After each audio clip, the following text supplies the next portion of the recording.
Hello Technolovers, seperti yang kita ketahui bersama, perseteruan antara Israel-Palestina terus memanas. Juga beberapa waktu lalu tanah Palestina kembali diserbu oleh tentara Israel, beberapa hari setelahnya dua negara serumpun, Indonesia-Malaysia, ikut memberi balasan. Keduanya tidak menyerang tentara Israel, tapi menyerang situs resmi mereka. Seperti apakah selanjutnya? Yuk cari tahu jawabannya dalam tayangan ini.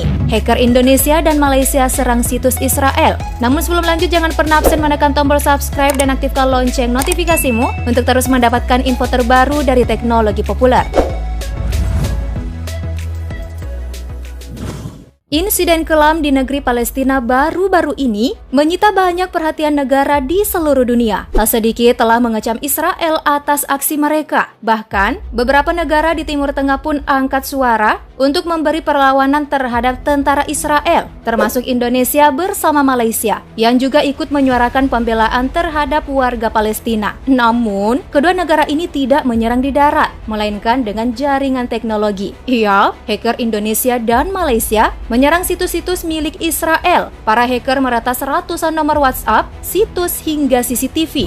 Kelompok hacker asal Indonesia itu mengatasnamakan dirinya Genosik Team atau Garuda Anon Security. Kabar ini disampaikan langsung oleh tim mereka melalui akun Facebook. Unggahan bertanggal 23 Mei oleh Genosik Team menyebut kalau mereka berhasil meretas dan membocorkan 300 nomor WhatsApp orang Israel. Nah, Genosik Team ini adalah jaringan peretasan internasional yang memang menargetkan situs web pemerintah, perusahaan, dan swasta di seluruh dunia untuk menarik perhatian pada pesan politiknya. Kelompok peretas ini mengklaim telah menonaktifkan berbagai domain pemerintahan Israel yang berakhiran .il dengan membuat situs website punya traffic yang berlebihan sehingga tak kuat dibendung oleh server. Dalam unggahannya di akun Facebook Genosik Team, mereka telah membuat server berbagai situs pemerintahan Israel jadi down. Di antaranya ada in.mod.gov.il, jamelnit.mov.gov.il, katsir.mut.gov.il, dan lainnya. Nah, dalam meretas, ternyata Genosik Team dibantu oleh hacker yang mengatasnamakan Padang Black Hat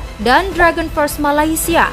Nama Malaysia sebenarnya telah disebut-sebut sebelumnya melakukan aksi hack situs milik Israel. Inilah yang membuat negeri jiran menjadi sorotan dunia. Setelah sekelompok peretas mereka berhasil meretas lebih dari 120 situs Israel berupa database negara. Kehebatan kelompok hacker dari Malaysia jelas saja secara tidak langsung mempengaruhi sistem keamanan cyber Israel. Apalagi para warganet Malaysia juga ikut melontarkan komentar di halaman Facebook pejabat Israel. Salah satunya, mantan Wakil Perdana Menteri Israel, Silvan Shalom, mengutuk tindakan mereka terhadap Palestina. Namun, ada hal yang lebih menghebohkan lagi nih Technolovers. Setelah sukses meretas situs milik Israel, Jonathan Schenzer, salah satu orang yang berpengaruh dan juga pejabat di Amerika Serikat, menuliskan di akun Twitternya kalau media Channel 13 menyebut bahwa pasukan Israel diberi lampu hijau untuk menargetkan serangan ke semua sekutu Hamas. Di antaranya akan menyerang Iran, Turki, Qatar, dan Malaysia. Nah, mengetahui hal tersebut, Menteri Dalam Negeri Malaysia Datuk Seri Hamzah Sainuddin langsung menginformasikan kepada masyarakat Malaysia agar tetap tenang karena situasi dalam negeri masih terkendali. Pernyataan dari Angkatan Bersenjata Malaysia sebelumnya juga telah mengumumkan kalau para peretas dari Israel pun siap melakukan serangan balik kepada sejumlah negara yang telah ngehack sejumlah besar situs web dan basis data mereka. Kelompok hacker Dragon Force Malaysia bukan hanya meretas situs milik Israel, mereka juga meretas 5.000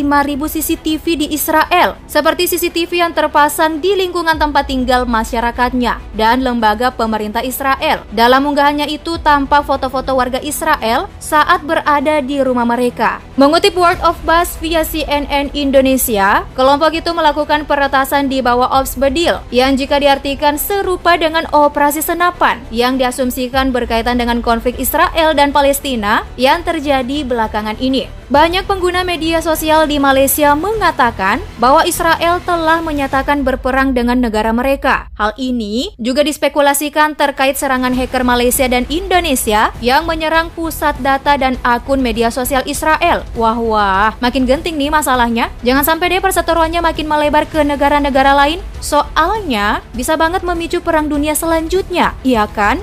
Nah, Technolovers, Aksi kelompok peretas atau kita sebut hacker Indonesia maupun Malaysia menyerang pertahanan Israel sebenarnya bentuk solidaritas kepada Palestina sebagai sesama negara dengan penduduk mayoritas Muslim. So, barangkali bersatunya negara-negara Muslim lainnya membela Palestina yang masih dijajah Israel bisa membuat tentara Israel berjalan mundur perlahan hingga memberi kebebasan atau mungkin kemerdekaan penuh pada Palestina.